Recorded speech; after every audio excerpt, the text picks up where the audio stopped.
Good morning, good afternoon and good evening. As you haven't seen me for 2 months, but anyway, if you don't know who I am, just to start as a new introduction, I do Throwback Thursdays.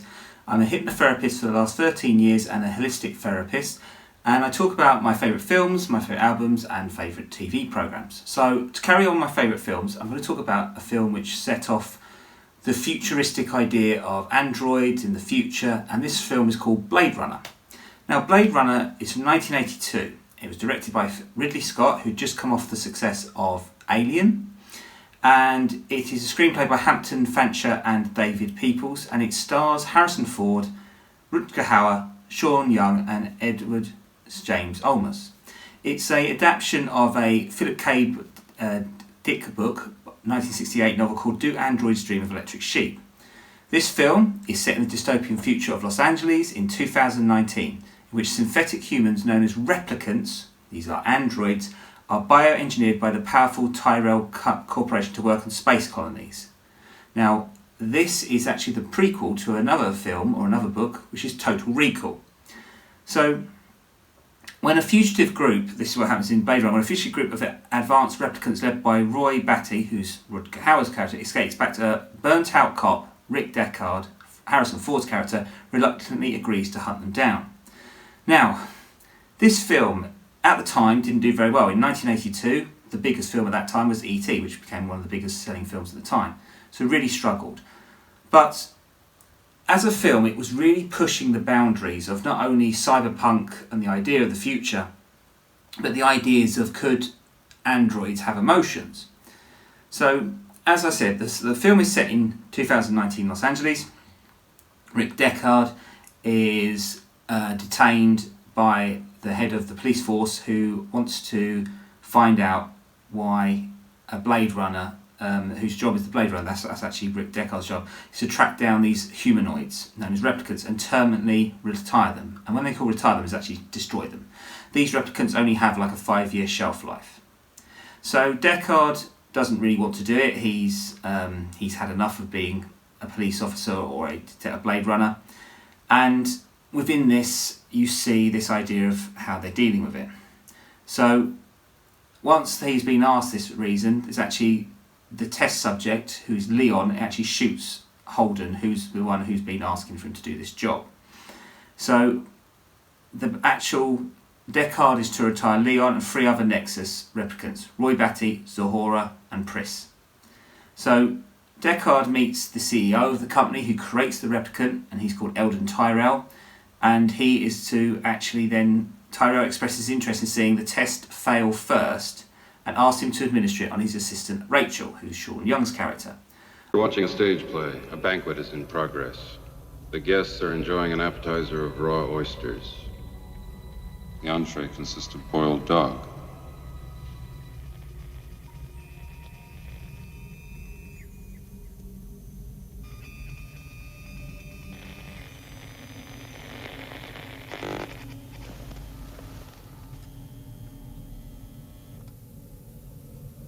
Would you step out for a few moments, Rachel?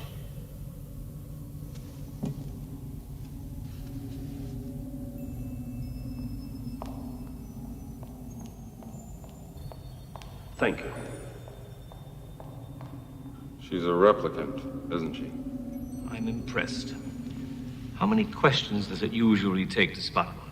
I don't get it, Tyrell. How many questions? 20, 30. After a much longer than standard test, Deckard concludes privately to Tyrell that Rachel is a replicant who believes she is human.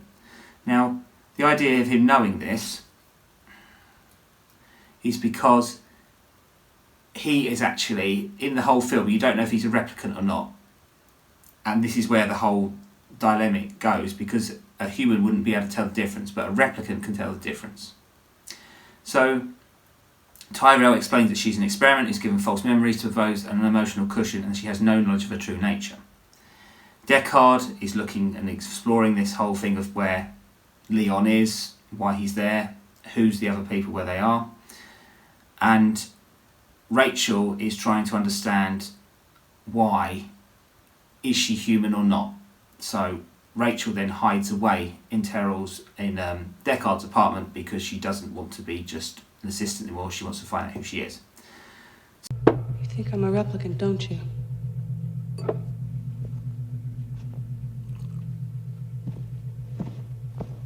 Look.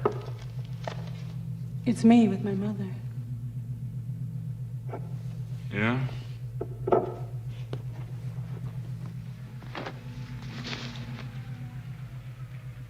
Remember when you were 6? You and your brother snuck into an empty building through a basement window. You were gonna play doctor. He showed you his, and when it got to be your turn, you chickened and ran. Remember that? You ever tell anybody that? Your mother, Tyrell, anybody? Huh? You remember the spider that lived in a bush outside your window? Orange body, green legs. Watched her build a web all summer. Then one day there's a big egg in it. The egg hatched. The egg hatched, And? and 100 baby spiders came out. And they ate her.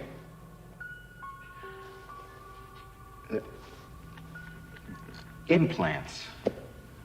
Those aren't your memories. They're somebody else's. They're Tyrell's nieces.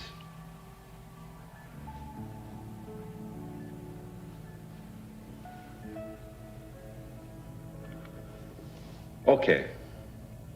Bad joke. I made a bad joke. You're not a replicant. Go home. Okay? So Roy and Leon are then trying to find and investigate a replicant eye manufacturing laboratory by a guy called Sebastian, and he's a gifted genetic designer who works closely with Tyrell. Pris locates Sebastian and manipulates him to gain his trust. Pris is a woman who's actually an acrobat as well, but she's actually got an evil side to her.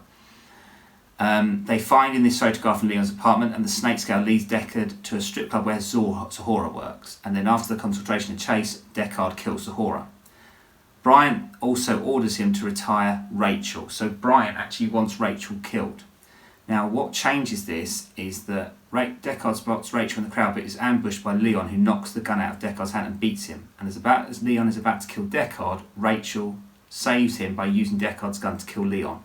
So obviously then Deckard is indebted to Rachel and wants to help her leave this place of Los Angeles so she can have a normal life. Within this, Roy is still trying to find out how he can have a longer shelf life, and he does this going to Sebastian's apartment where he sees all these toys and so forth. And then within this, it's to then hopefully gain access to Tyrell to actually find out how they can prolong their lives instead of retirement. What about EMS recombination? We've already tried it. Ethyl methane sulfonate is an alkylating agent and a potent mutagen. It created a virus so lethal the subject was dead before he left the table. Then a repressive protein that blocks the operating cells. Wouldn't obstruct replication, but it does give rise to an error in replication so that the newly formed DNA strand carries the mutation and you've got a virus again. But all of this is academic. You were made as well as we could make you. But not to last. The light that burns twice as bright burns half as long. And you have burned so very, very brightly, Roy. Look at you. You're the prodigal son. You're quite a prize.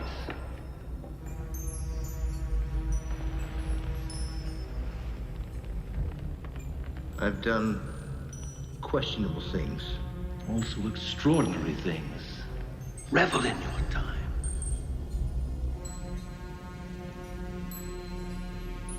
Nothing the god of biomechanics wouldn't let you in heaven.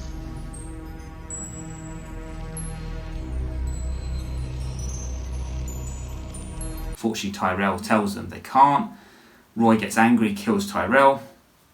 And then Sebastian's Deckard is ambushed by Pris, which he kills. And Roy returns. And then there's this whole dynamic of Roy between Deckard. And what then happens is the main thing was this idea of Deckard is nearly at the edge of dying from a cliff, from literally like holding on to somewhere. And Roy hoists him up onto the roof to save him. And Roy...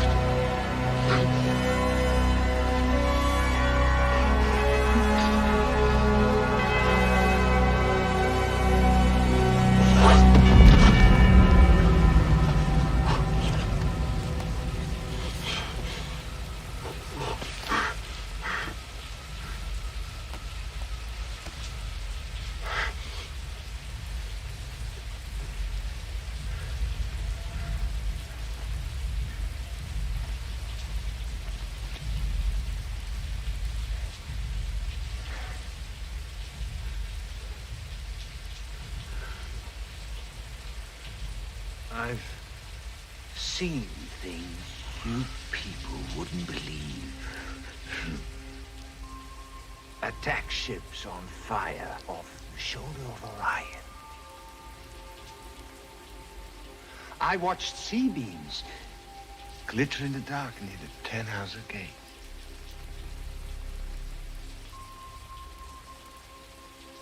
All those moments will be lost in time, like tears in rain. Time to die.